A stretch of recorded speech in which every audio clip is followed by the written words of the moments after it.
السلام علیکم ورحمۃ اللہ وبرکاتہ۔ الحمد للہ رب العالمین، واشہد ان لا الہ الا اللہ وحدہ لا شریک لہ، واشہد ان محمدا عبدہ ورسولہ صلی اللہ تعالی علیہ وآلہ وسلم۔ اعوذ باللہ من الشیطان الرجیم، بسم اللہ الرحمن الرحیم۔ واتقوا يوما لا تجزي نفس عن نفس شيئا ولا يقبل منها شفاعة ولا يؤخذ منها عدل ولا هم ينصرون۔ معزز و معقر ناظرین و ناظرات، سلسلہ تفسیر قرآن کے تحت سورۃ البقرہ کی آیت نمبر 49 آپ کے سامنے تلاوت کی گئی ہے۔ اس آیت مبارکہ کی تلاوت گزشتہ درس میں بھی ہوئی، اور اس آیت کے ابتدائی حصے سے متعلق اس میں اللہ تعالیٰ نے یہ فرمایا ہے کہ اس دن سے بچو، اس دن سے ڈرو جس دن کوئی کسی کے کام نہ آئے گا۔ اس تعلق سے گفتگو ہوئی۔ اللہ رب العزت نے آگے فرمایا کہ نہ تو کسی کی شفاعت قبول کی جائے گی، اور نہ کسی سے فدیہ لیا جائے گا، اور نہ کسی کی مدد کی جائے گی۔ میرے بھائیوں اور میری بہنوں، اللہ تعالیٰ نے ہمیں اور آپ کو سنبھلنے کے لیے، اللہ تعالیٰ نے ہمیں اور آپ کو ہوش کے ناخن لینے کے لیے، اللہ تبارک و تعالیٰ نے ہمیں اور آپ کو جگانے کے لیے یہ فرمایا ہے کہ جب وہ قیامت کا دن آ جائے گا تو اس کی جو سختیاں ہیں اور اس کا جو خسارہ ہے، اس کا جو نقصان ہے، اس نقصان سے بچنے کا کوئی راستہ نہیں ہوگا۔ اگر آپ نے آج کی اس زندگی میں سمجھداری سے کام نہیں لیا، سنجیدگی سے کام نہیں لیا، اور آج کی یہ زندگی لہو و لعب میں، غفلت میں، سستی میں گزار دیا، آخرت کے لیے کوئی تیاری نہیں کی، تو کل آپ کو خسارہ سے کوئی نہیں بچا سکتا ہے۔ دنیا میں کیا ہوتا ہے میرے بھائیوں کہ آدمی اگر کسی چیز میں کوئی غفلت کر جاتا ہے، سستی کر جاتا ہے، تو بہت سارے لوگ اس کو سپورٹ کرنے کے لیے مل جاتے ہیں۔ کوئی اس کی مدد کر دیتا ہے، کوئی اس کو کے بارے میں سفارش کر دیتا ہے، لیکن آخرت میں یہ سب مواقع نہیں ہوں گے۔ شفاعت کے بارے میں ہم اور آپ جانتے ہیں کہ شفاعت کہتے ہیں سفارش کرنے کو، یعنی کسی کے لیے سفارش کرنا۔ تو اللہ رب العزت نے جو یہاں پر نفی کی ہے کہ کسی کی شفاعت قبول نہیں کی جائے گی، یہ اس سلسلے میں ہے اور اس حالت میں ہے کہ جب انسان سے اللہ رب العزت راضی نہیں ہوگا۔ انسان نے دنیا میں توحید کو نہیں اختیار کیا ہوگا، ورنہ اللہ کے موحد بندوں کے لیے، اللہ رب العزت کے ان بندوں کے لیے جن سے اللہ رب العزت راضی ہوگا، خوش ہوگا، اگر انہیں کچھ کوتاہی ان کے عمل میں ہوگی، اور بلا شک و شبہ ہر آدمی کے عمل میں کوتاہی ہوتی ہے، کچھ کمیاں ہوں گی، تو کچھ شفاعت کی شکلیں ہیں جو مشروع ہیں اور ثابت ہیں اور جائز ہیں۔ انبیاء کرام شفاعت کریں گے، شہداء شفاعت کریں گے، صالحین شفاعت کریں گے، فرشتے شفاعت کریں گے۔ اس کا تذکرہ اللہ رب العزت نے قرآن کریم کی بعض آیتوں میں اور اللہ کے نبی صلی اللہ علیہ وسلم نے حدیثوں میں بڑی تفصیل سے کیا ہے۔ لیکن ہمیں شفاعت کے بارے میں کچھ ضابطہ جاننا ضروری ہے میرے بھائیوں۔ ہمارے کچھ احباب اس دنیا میں ایسے ہیں جو بے لگامی کی زندگی گزارتے ہیں، اور وہ یہ کہتے ہیں کہ ہم کو اللہ کے نبی صلی اللہ علیہ وسلم کی شفاعت مل جائے گی۔ یاد رکھیں میرے بھائیوں، اللہ کے نبی صلی اللہ علیہ وسلم کسی مشرک کے لیے شفاعت نہیں کریں گے۔ اللہ کے نبی علیہ الصلوۃ والسلام کسی کافر کے لیے شفاعت نہیں کریں گے۔ اللہ کے نبی علیہ الصلوۃ والسلام کسی شرکش باغی اور بغاوت کرنے والے اور طغیانی کرنے والے شخص کے لیے شفاعت نہیں کریں گے۔ اللہ کے نبی علیہ الصلوۃ والسلام اس مومن کے لیے شفاعت کریں گے کہ جو مومن اللہ کی اطاعت کی ہر ممکن کوشش کرتا ہے مگر بشری تقاضے کے تحت غلطی ہو جاتی ہے تو وہ اللہ رب العزت سے فوراً توبہ کرنے کی کوشش کرتا ہے، توحید میں کبھی خلل نہیں آنے دیتا ہے، توحید کو مضبوطی سے تھامے رہتا ہے۔ تو شفاعت یہ موحدین کے لیے ہے، شفاعت یہ اہل ایمان کے لیے ہے۔ درگاہوں کے سامنے جا کے سجدہ کریں، اللہ کے علاوہ مردوں کو پکاریں، ان سے حاجت روائی کریں، مشکل کشائی کریں، فریاد رسی کریں، مصیبتوں میں ان کو مصیبتوں کو حل کرنے والا سمجھیں، شرک کا یہ کھلم کھلا ارتکاب کریں، اور آدمی سوچے کہ اللہ کے نبی علیہ الصلوۃ والسلام شفاعت کر دیں گے۔ تو اللہ کے نبی علیہ الصلوۃ والسلام کی شفاعت یا جتنے بھی شفاعت کی قسمیں ہیں یہ صرف اور صرف موحد کے لیے ہے، توحید پرست کے لیے ہے۔ دوسری بات میرے بھائیوں کہ شفاعت کا مالک صرف اور صرف اللہ رب العزت ہے، یعنی اگر ہمیں اللہ کے نبی علیہ الصلوۃ والسلام کی شفاعت چاہیے، ہمیں نبی علیہ الصلوۃ والسلام کی شفاعت کا مستحق بننا ہے، اس کے لیے ہمیں اللہ تعالی سے دعا کرنی چاہیے، اس لیے کہ اس کا مالک کون ہے؟ شفاعت ملکیت کس کی ہے؟ نبی صلی اللہ علیہ وسلم کی ملکیت نہیں ہے۔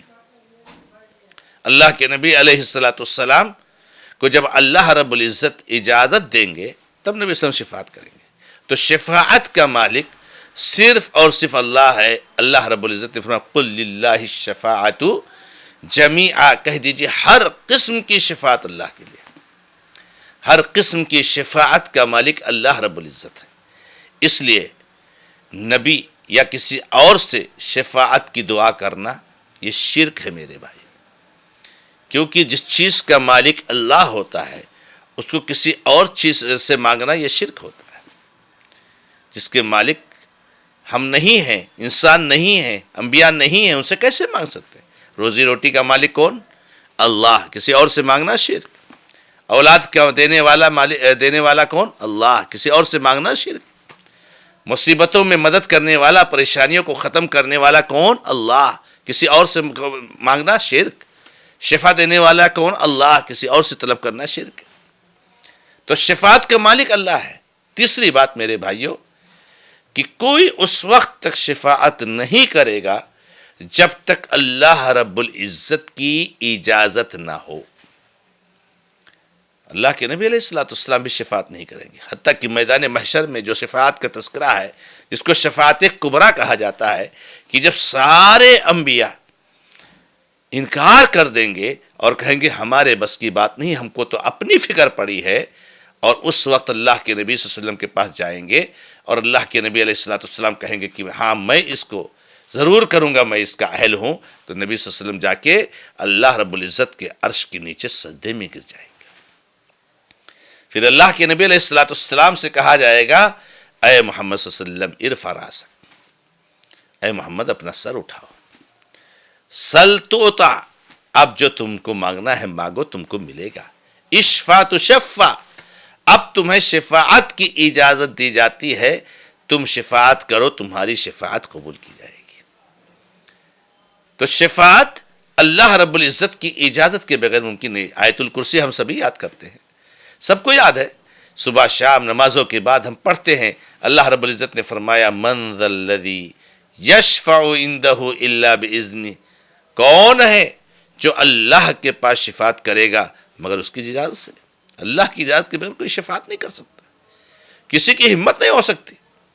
اور چوتھی بات میرے بھائیوں کہ شفاعت کرنے والا اسی کے لیے شفاعت کرے گا جس کے لیے اللہ تعالیٰ چاہے گا، جس کے لیے اللہ تعالیٰ اجازت دے گا، جس کے لیے اللہ رب العزت کہ مشیت ہوگی۔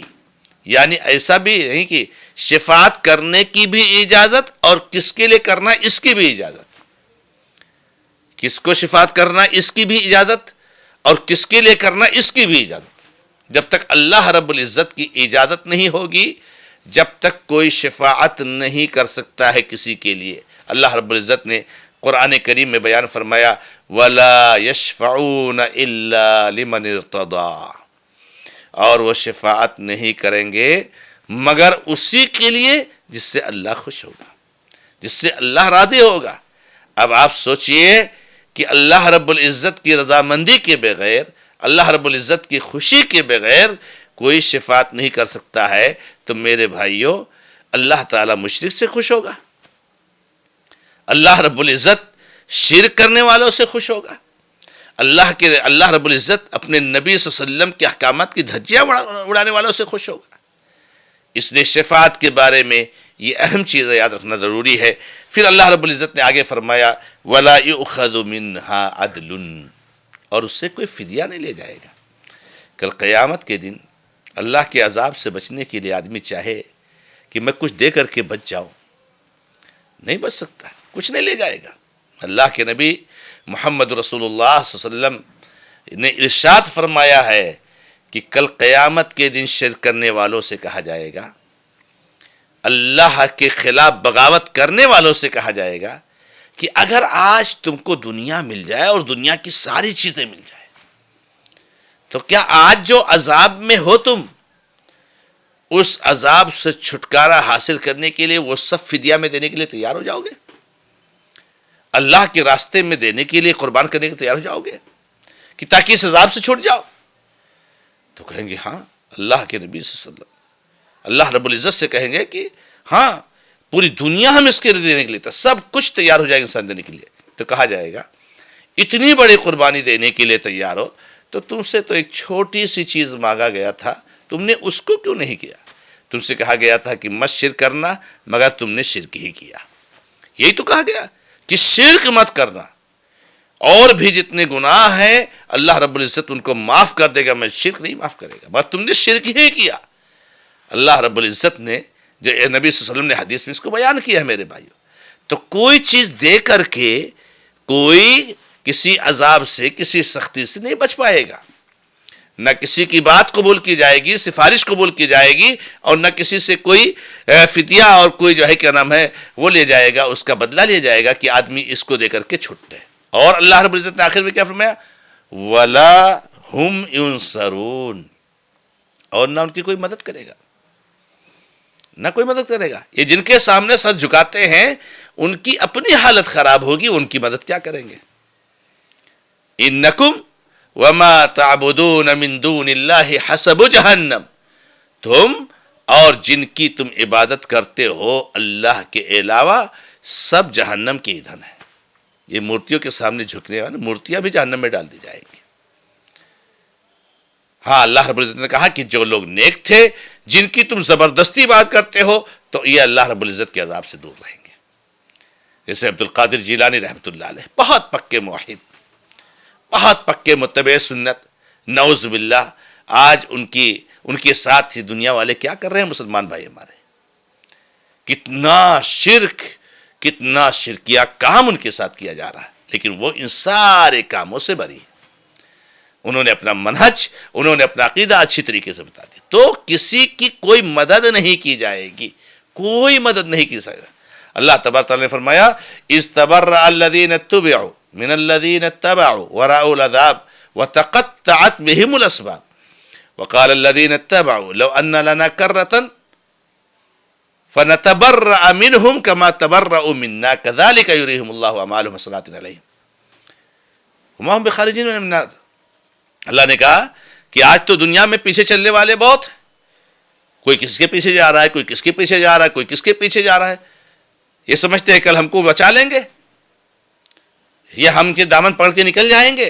اللہ تبارک نے فرمایا جس دن پیچھے چلنے والے، جس کے پیچھے چلتے ہیں، وہ آدمی ان سے براءت کا اظہار کہے گا کہ اللہ تعالیٰ ہمارا ان سے تو کوئی تعلق ہی نہیں، ہم تو ان کو جانتے بھی نہیں، پہچانتے بھی نہیں کون ہے۔ آنکھ بند کر کے اندھوں کی طرح سے پیچھے چلنے والوں ذرا ہوشیار ہو جاؤ۔ اللہ تبارک تعالیٰ نے فرمایا کہ یہ تم انکار کریں گے کہ ہم ان کو جانتے ہیں، اور سارے وسائل کٹ جائیں گے. تب یہ اس دن کہیں گے کاش کہ ہمیں دنیا میں لوٹا دیا جاتا اور ہم ایسے ہی ان سے برات کا اظہار کرتے جیسے یہ کر رہے ہیں. یہ پیچھے چلنے والے کہیں گے ایک مرتبہ اور دنیا میں جاتے تو اب ہم ان کے پیچھے نہیں چلتے, ہم دور رہتے. لیکن کہاں ہے وما ہم بخارجین من النار, جہنم سے نہیں نکالا جا سکتا ہے. تو میرے بھائیو, کوئی مدد کرنا تو دور کی بات ہے, کوئی کسی کو پہچانے گا بھی نہیں اور کوئی کسی سے کسی طرح سے کوئی جو ہے مدد کرنے کا کوئی سوال ہی نہیں ہوتا. تو اللہ تعالیٰ نے فرمایا نہ تو کوئی شفاعت قبول کی جائے گی ان کے بارے میں, نہ تو کوئی فدیہ لیا جائے گا, نہ کوئی ان کے کام آئے گا, نہ کوئی مدد کیا کرے گا, کوئی ان کی مدد کی جا سکتی ہے. یہ ساری چیزیں ختم ہوں گی. وہاں صرف عذاب اور سزائیں ہی سزائیں ہیں. اسی لیے اللہ کے نبی صلی اللہ علیہ وسلم نے بتایا جہنمیوں کے بارے میں کہ جہنم میں چلے جائیں گے, جنتی جنت میں چلے جائیں گے, موت کو لا کر کے ذبح کر دیا جائے گا اور کہا جائے گا اے جہنمیوں دیکھ لو موت ذبح ہو رہا ہے, اب ہمیشہ جہنم میں رہو, ہمیشہ اللہ کے عذاب میں رہو. نہ کوئی شفاعت, نہ کوئی فدیہ, نہ کوئی مدد, نہ کوئی کسی کے کام آئے گا. جنتیوں سے کہا جائے گا جنتیوں یہ موت ذبح کی جا رہی ہے, اب ہمیشہ خوشیوں میں رہو, نعمتوں میں رہو, جنت میں رہو. اللہ رب العزت سے دعا ہے کہ رب العزت ہمیں اور آپ کو سب کو ان باتوں کو سنجیدگی کے ساتھ لینے کی توفیق عطا فرمائے اور ہماری غلطیوں کو معاف فرمائے. ھذا ما عندی واللہ تعالی عالم والحمد للہ رب العالمین وصلی اللہ علی محمد وسلم تسلیما کثیرا والسلام علیکم ورحمۃ اللہ وبرکاتہ.